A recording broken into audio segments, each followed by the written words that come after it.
சமையல் போட்டி ஒன்று நடக்குது. இதில் வந்து கோபியும் பாக்யாவும் கலந்துக்கிறாங்க. பாக்யா கூட வந்து ஈஸ்வரியும் கலந்துக்கிறாங்க. ஈஸ்வரி வந்து பாக்யா கிட்ட சொல்கிறாங்க, நம்ம தான் வின் பண்ணணும் பாக்யாங்கிறாங்க.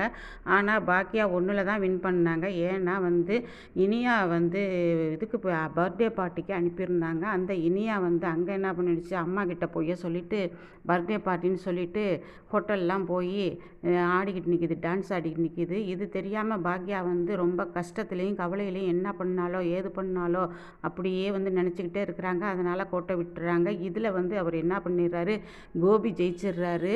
அவங்களால கோபி ஜெயிச்சதை தாங்கிக்கவே முடியலை. இங்கே இனியாவை பற்றி பல ஃப்ரெண்ட்ஸு பேசிக்கிட்டு இருக்காங்க. யாரடா இவ, ரொம்ப அழகாக இருக்கா, இவ யாருன்னு சொன்னோடனே இவ வந்து நான் எங்கள் கிளாஸ்மேட்டு, ஏன் இவளை பற்றி நீ பேசுகிற அப்படின்னு சொல்லிட்டு அடிப்படி தகராறு வந்துடுது. அப்போ என்ன பண்ணிடுறாங்க, போலீஸ்க்கு இன்ஃபார்ம் பண்ணிடுறாங்க.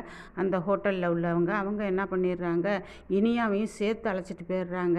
இனியா வந்து அவங்கக்கிட்ட சொல்கிறாங்க, மேடம் எனக்கு இதை பற்றி எதுவுமே தெரியாது, என்னையெல்லாம் எதுக்கு கூப்பிடுறீங்க அப்படின்னு சொல்லும்போது, எல்லோரும் வாங்க, என்ன இங்கே நின்றுக்கிட்டு படிக்கிற பிள்ளைங்கள்லாம் கூத்தடிக்கிறீங்களா அப்படின்ட்டு இன்ஸ்பெக்டர் கேட்குறாங்க. லேடி இன்ஸ்பெக்டர், மேடம் இதுக்கும் எனக்கும் எந்த சம்மந்தமும் இல்லை, சும்மா கூப்பிட்டாங்க நான் வந்தேன், இதில் எனக்கு எதுவுமே புரியலை மேடம், இது என்னன்னே தெரியல அப்படின்னு சொல்லும்போது, வா ஸ்டேஷனில் வந்து பேசிக்கலாம், உன்னையெல்லாம் முட்டி தட்டினா தான் சரியாக வரும், கொழுப்பெடுத்து போய் அலைங்கிறீங்களா, உங்கள் ஆய் அப்பெல்லாம் இந்த மாதிரி விட்டுட்டாங்களா அப்படின்னு சொல்லிட்டு அழைச்சிட்டு போகிறாங்க இன்ஸ்பெக்டரு.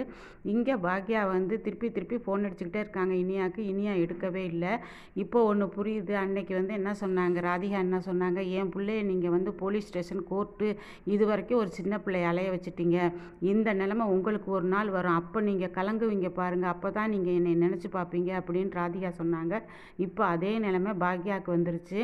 பாக்யா வந்து இப்போ போலீஸ் ஸ்டேஷனுக்கு போகிறாங்க. அதாவது பழனிசாமி சார் அழைச்சிட்டு போலீஸ் ஸ்டேஷன் போகிறாங்க. அங்கே போய் இனியா கிட்ட கேட்குறாங்க, என்ன நடந்துச்சு அப்படின்னு கேட்குறாங்க. அப்போ இனியா நடந்ததெல்லாம் சொல்கிறாங்க. அப்போ வந்து பழனிசாமி சார் சொல்கிறார், கண்ணு சும்மா இரு, கொஞ்சம் பொறுமையாக இரு, நான் பார்த்துக்கிறேன் எல்லாத்தையும் அப்படின்னு பழனிசாமி சார் சொல்கிறாரு. இந்த விஷயம் கேள்விப்பட்டு கோபி வேகமாக ஒடியாடுறாரு போலீஸ் ஸ்டேஷனுக்கு. வந்து பாக்யா வந்து கண்ணா பின்னான்னு திட்டுறாரு, நீ வளர்த்த லட்சணத்தை பார்த்தியா, உன் பொண்ணு லட்சணத்தை எங்கே கொண்டு வந்து விட்டுட்டாப்பாரு அப்படிங்கும்போது, நீ இந்த மாதிரி கண்டவங்க கூட ஊர் சுற்றுறதுனால தான் உன் பொண்ணும் இந்த மாதிரி ஊர் சுற்றுது அப்படிங்கிறாரு. நான் அளந்து பேசுங்க, வார்த்தையை அளந்து பேசுங்கிறாங்க. இங்கே எல்லாரும் வந்து எழிலெலாம் வந்து சண்டைக்கு போயிடுறாரு. எங்கள் அம்மாவை பற்றி என்னையா பேசுகிற அப்படிங்கும்போது போலீஸ் ஸ்டேஷனில் வந்து சத்தம் போடுறாங்க. இங்கே வந்து சத்தம் போட்டு நிற்காதீங்க, உங்கள் குடும்ப விஷயம்லாம் வெளியில் போய் பேசுங்கிறாங்க. அப்போ இனியா அழுதுகிட்டே நிற்கிது. பாத்தியா இனியா, உன்னால் எவ்வளவு பிரச்சனை அம்மாக்குன்ட்டு, நான் அதுக்கு தாண்டி சொன்னேன் உன்னை போவேனான்ட்டு, கேட்டியா அப்படிங்கும்போது கோபி மறுபடி இது பாக்யா வந்து இரிட்டேட் பண்ணுறாரு. எல்லாம் திமுரு தானே, இந்த ஆள் கூட சுற்றிக்கிட்டு பிள்ளையும் அதே மாதிரி கெடுத்துட்டா அப்படிங்கும்போது அங்கேருந்து வந்து இவர் செலியன் சொல்கிறாரு, நாங்கள் ஒன்றும் கெடுக்கலை, உன் பொண்ணை போவேனான்னு தான் சொன்னோம், எங்கேயும் போவாதுன்னு தான் சொன்னோம், உன் பொண்ணு அடங்காமல் போனதுக்கு இதுக்கு நீ தான் காரணம், நீ 10 பேரை கல்யாணம் பண்ணிக்குவே, 10 பேர்கிட்ட போவே, எல்லாம் பண்ணுவேன், ஆனால் வந்து அந்த பழக்கம் வராதா, எனக்கு எப்படி வந்துச்சு, உன் பழக்கம் தானே எனக்கும் வந்துச்சு, நான் ஒருத்தி பின்னாடி சுற்றினேன்ல, அதே மாதிரி தான் உன் பொண்ணு இந்த மாதிரி பண்ணுது அப்படின்னு செலியன் வந்து நாக்கப்படுங்கிற மாதிரி கேட்டார். அப்போ கோபி தலையை குனிஞ்சிக்கிட்டு நிற்கிறாரு.